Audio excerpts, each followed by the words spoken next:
So in this lesson, it's all about creating your best-selling book title. What we're going to do is we're going to break down exactly what a book title is, the 2 things all book titles must do in order to sell well. We're going to come up with your best-selling book title, and I'm going to show you some real-life examples of book titles that have been proven to sell and make money. Now, let's first talk about the importance of a book title. Your book title is one of the most important aspects of your book. In fact, if you think about it from a customer standpoint, as they're scrolling through Amazon, the first thing they're going to notice is your cover. Once they stop on your cover, then immediately, what do? Right? You can even go to Amazon right now and try this. You're looking through products. You're looking at the pictures first, because that's what our eyes are drawn to. We go from the cover and then we go straight to the title to see what's this book all about. Choosing the wrong title can destroy your book's sales. However, choosing the right one will turn your book into a bestseller. Your book's content and theme will be influenced by the title you choose.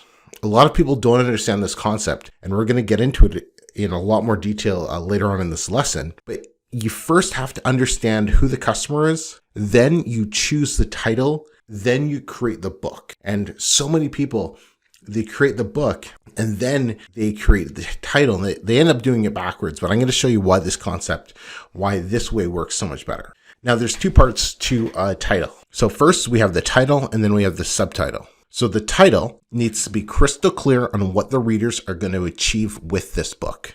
So the example that we have here is how to make money in stocks, a winning system in good times and bad.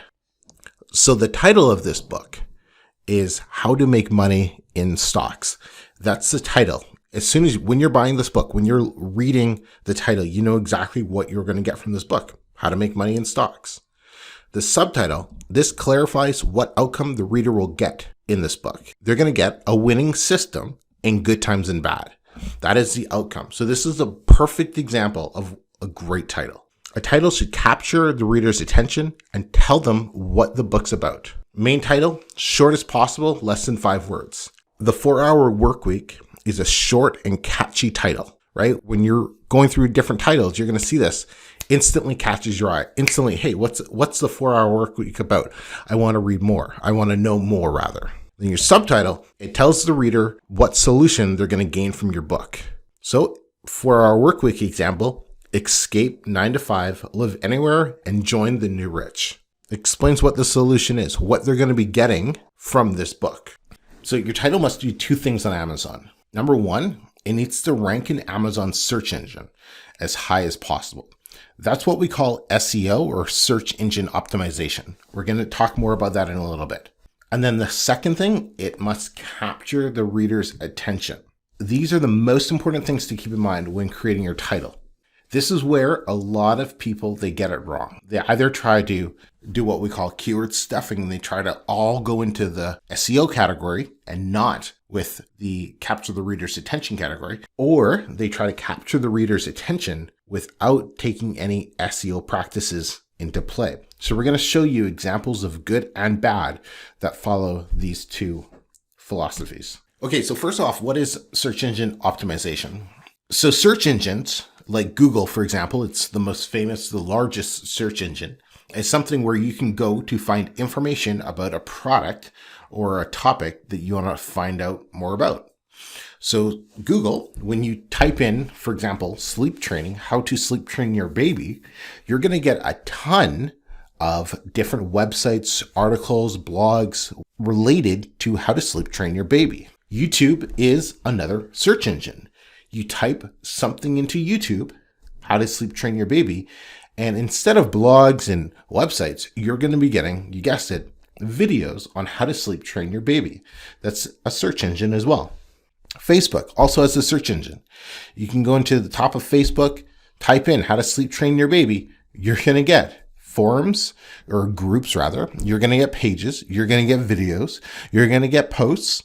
You're going to get places, marketplace, whatever, all related around how to sleep train your baby. Instagram, pretty much anything that you can search for is a search engine. Amazon is also a giant search engine, but the main difference between the ones I just showed you and Amazon is Amazon, when people are typing in something in Amazon search engine, they're not looking for information. They're searching to buy a product. Amazon has over 300 million customers who can buy a product by clicking one button and one button only. I have this set up on my Amazon account. You probably have it set up on yours, where you can click this little buy now with one click. You can click that button. It'll be instantly. You don't have to confirm your card. You don't have to confirm if you actually want to purchase it. You click it and it is now being officially ordered and paid for. Search engines show what is best for the customers only. That is the whole point of a search engine. Let it be Google, Facebook, or Amazon. They want customers to get the best information most related to what they are searching for. The goal, especially on Amazon, is to make sure they give the customer the best buying experience possible. So this means showing the most likely product a customer will buy when they search for something. All right, so how do search engines work? Well, you can type in how to sleep train your baby and you'll get a list of results. You can also type in how to sleep train your baby for naps. Now you're going to get a list of different results still around sleep training. Because you typed in for naps, you're now going to start pulling in results related to nap sleep training. This is why understanding your customer has to come first.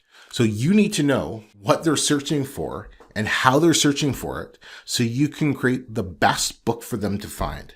You don't want to create a book and go looking for customers. You want to find the customers, the niche, and then create the book that's going to solve their particular specific set of problems. Now, SEO, it's the main reason people will find your book on Amazon. That is the main reason people will find your book, is based on how well it's ranking in Amazon search engine. But they buy it for other reasons. For example, a book that has poor SEO, very few people will be able to find your book, which is going to equal a lack of sales.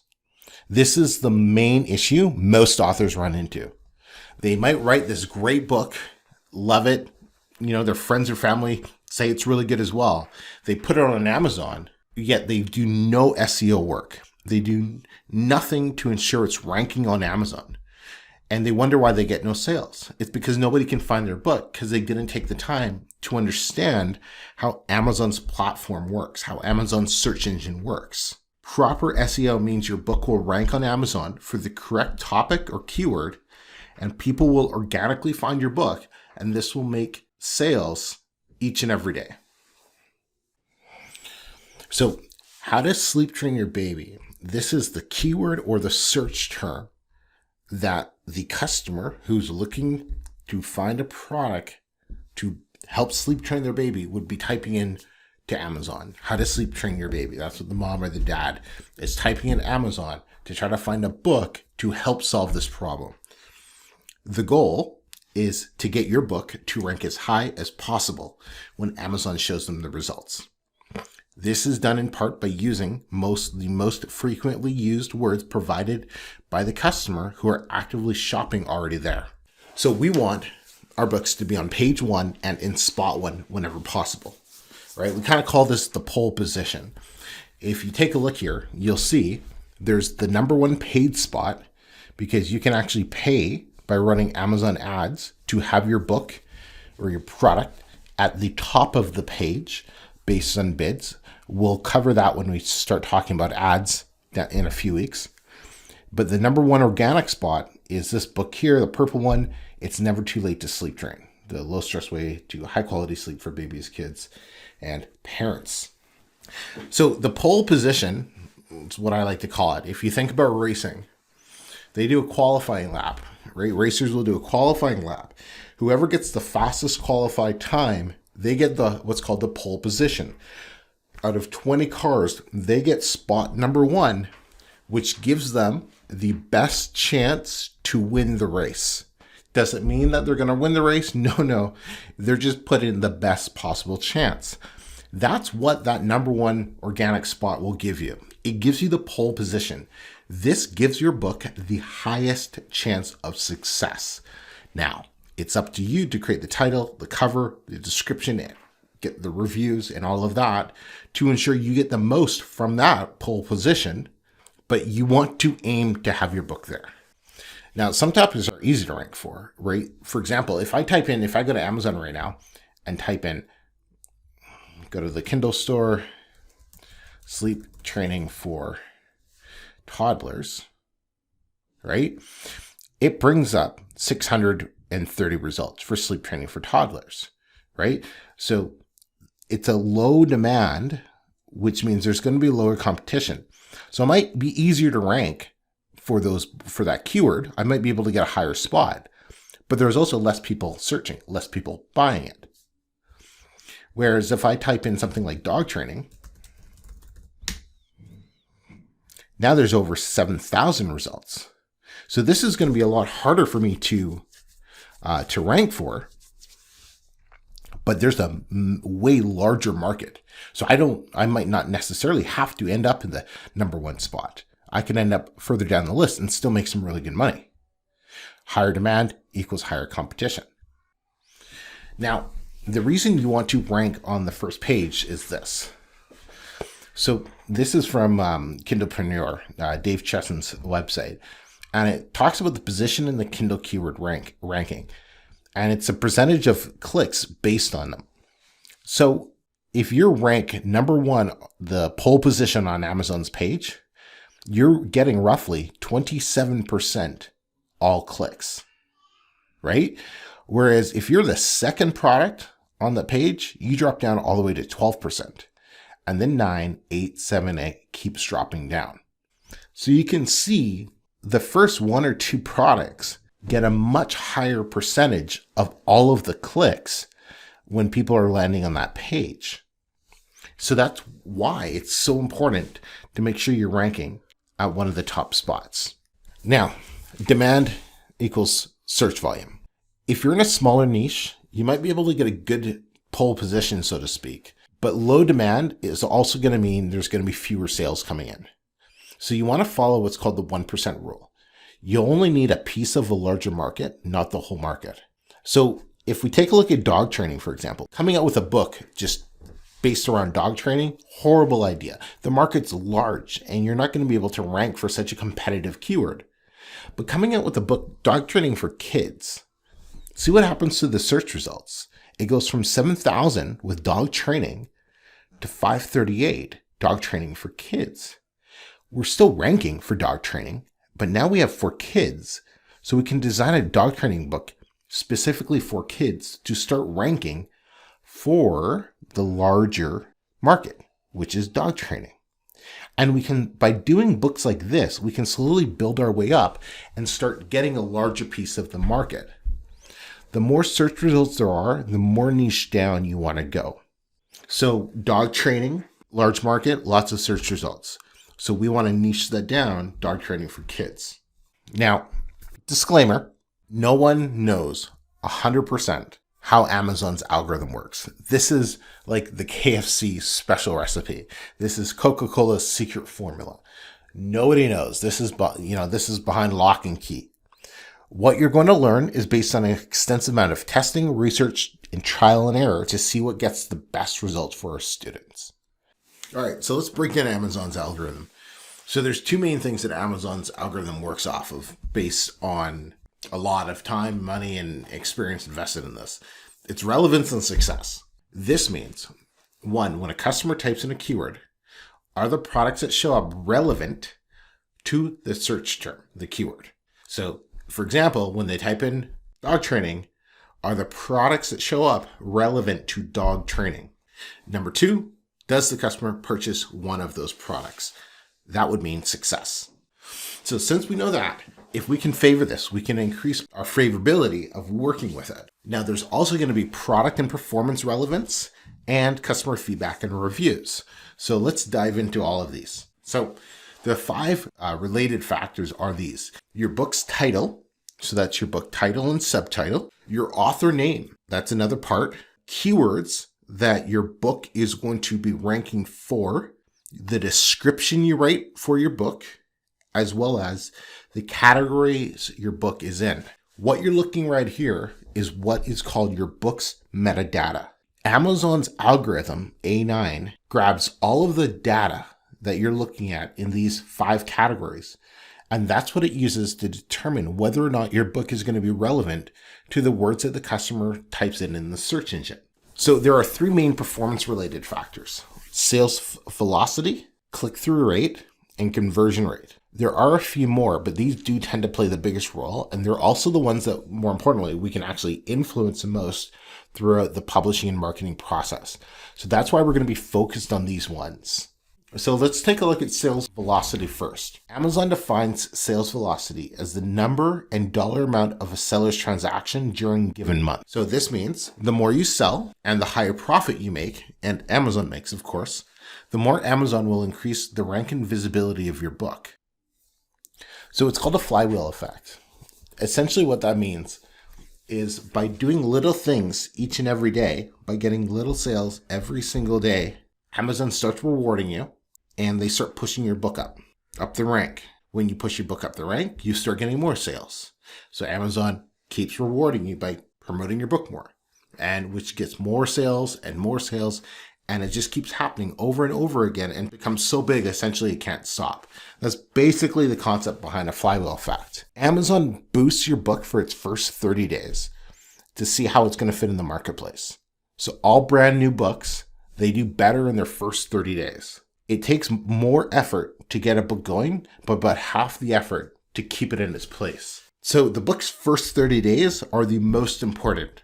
And that's why everything that we're going to do, it's going to be designed to ensure that you're as organized as possible, that everything's in place so you can maximize your first month on Amazon, get as many sales, as many reviews as possible to ensure that going forward after the first 30 days, we can maintain that momentum and ensure sales keep going on a steady pace.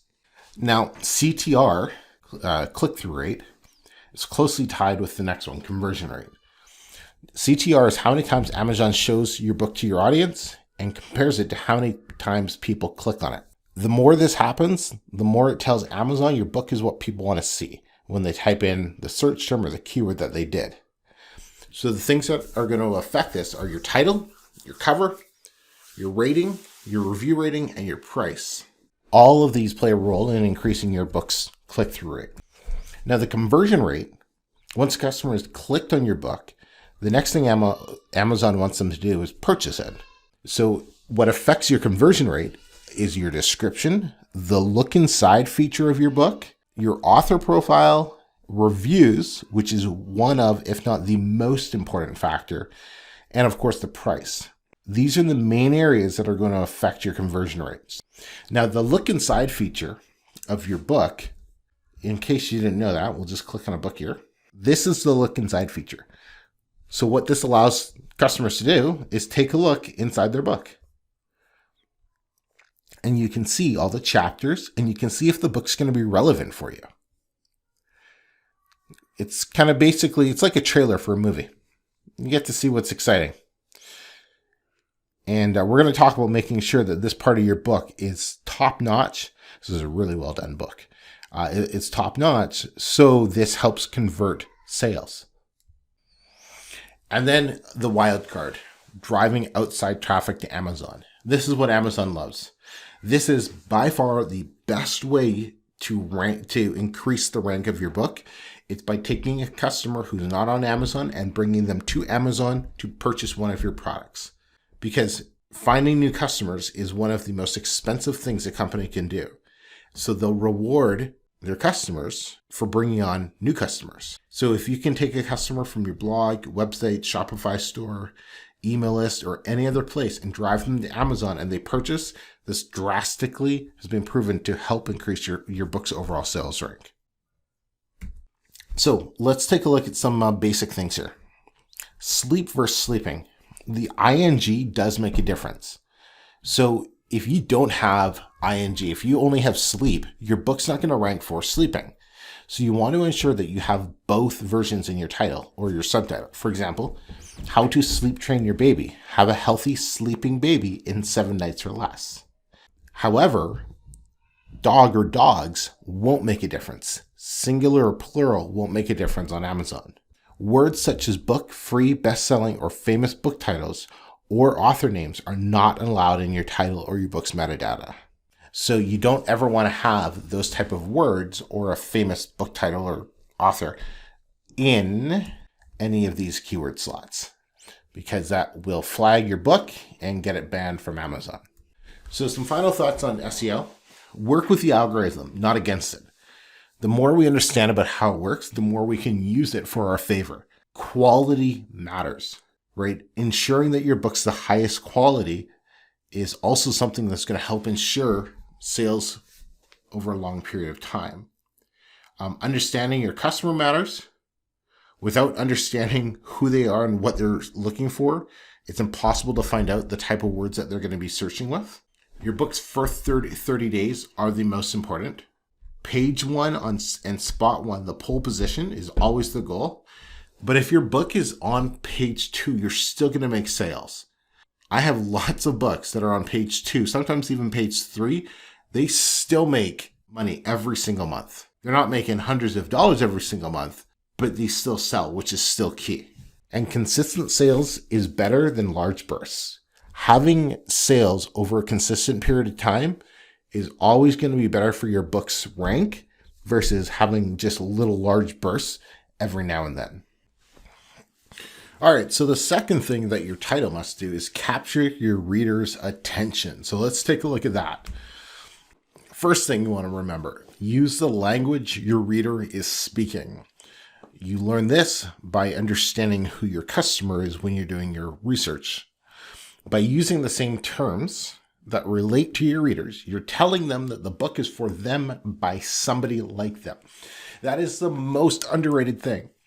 People want to learn from people who are in the trenches with them. Take, for example, this course, right? Probably one of the reasons that attracted you to it is because I've published a ton of books. I've gone through all of the struggles. I've built up my own publishing business from the ground up. That makes me able to relate to the problems and the things that you're going to go through, which in turn help me become a better teacher to help you out faster. It's the same thing for your readers. Now, Amazon, luckily for us, Amazon's going to tell us exactly what our readers are looking for when we do our research. So these are the phrases that are typed into Amazon when people are looking to purchase. So for example, when you type in sleep training, Amazon is going to list some of the most commonly used phrases with that word, sleep training. So for example, for toddlers is the most commonly searched phrase. Sleep training for toddlers is the most commonly searched phrase. Sleep training twins is the least most commonly searched about phrase. So we want to use these words in our title. For example, let's look at ketogenic and keto. Simply type in the word. Simply type your keyword into Amazon and see what pops up. So if my keyword is going to be ketogenic, say when I have a book on ketogenic diet. So ketogenic diet, cookbook, Bible, diet cookbook, bread, cleanse, diet weight loss, diet for women. Those are the most commonly used words and phrases for people when they're looking for a book on ketogenic. If I use keto, diet, bread, cookbook, recipes, meal prep, desserts, green, bacon. I want to keep both of these search terms in mind because one's a shorter version of the other one. But these are the type of words I want to start building my title around because these are the most commonly searched about words. So keywords we want to use: diet, cookbook, recipes, meal, bread, cleanse for beginners. The most important thing to remember is relevance. So things to keep in mind. Don't forget to check variations of words. That's why I had keto and ketogenic. You want to make sure you're searching both. The most searched term is going to show up first. If there are no or very few auto suggestions, that just means a lack of demand for that particular keyword. So you can write down these keywords in the spreadsheet that you can find at the description of this lesson. Now, copywriting is something that's going to play a massive role in not only your title, but also in your book description. Copywriting is the written form of sales. It's one of the most powerful skills you can have in business. It's how you capture people's attention and have them buy what you are selling. This is exactly what we want to be doing with our titles. So, copywriting is an act or an occupation of writing text for the purpose of advertising or other forms of marketing. So it's arranging words on paper in order to sell a product. That's basically what copywriting is. Every word and line on a sales page for this program was done with extensive copywriting behind it in order to have you purchase it. We do the exact same thing with our books. Now, my buddy Ollie Al Gore is a copywriting expert. He's going to teach you all about copywriting and exactly how you're going to use this to sell more books. Now, I do want to give you an intro and give you some basic tips to get started, but Ollie's really going to dive into the deep thing of it because he's the expert with copywriting. Now, people, they buy when their emotions have been triggered, and we justify it with logic after the fact, right? So we're going to buy emotionally, and then afterwards, we'll justify it with logic. Copywriting is about evoking their emotions, right? Use powerful words to pull up their emotions. I remember this one time, I'm at a steakhouse down in Texas. Love me some Texas steak. And the waitress there, she asks, it's like, do you want your bone and ribeye? Do you want that smothered with onions and mushrooms? And I just looked at her. I'm like, smothered? Yeah, you damn right I want smothered with onions and mushrooms. And I remember telling Mariana, my wife, afterwards, I was like, do you think she was trained to say smothered instead of topped? And we were talking about this because I'm in sales and I'm a nerd about these type of things.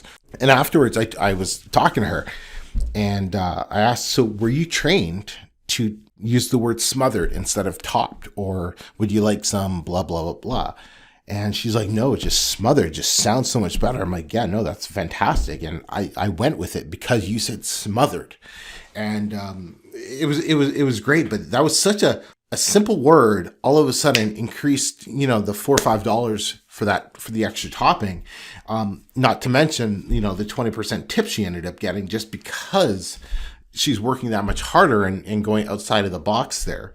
But that's just evoking your emotions. Smothered got my emotion going versus topped. You also want to be benefit driven versus feature driven. People do not care about features. They care about what benefit they're going to get from the feature, right?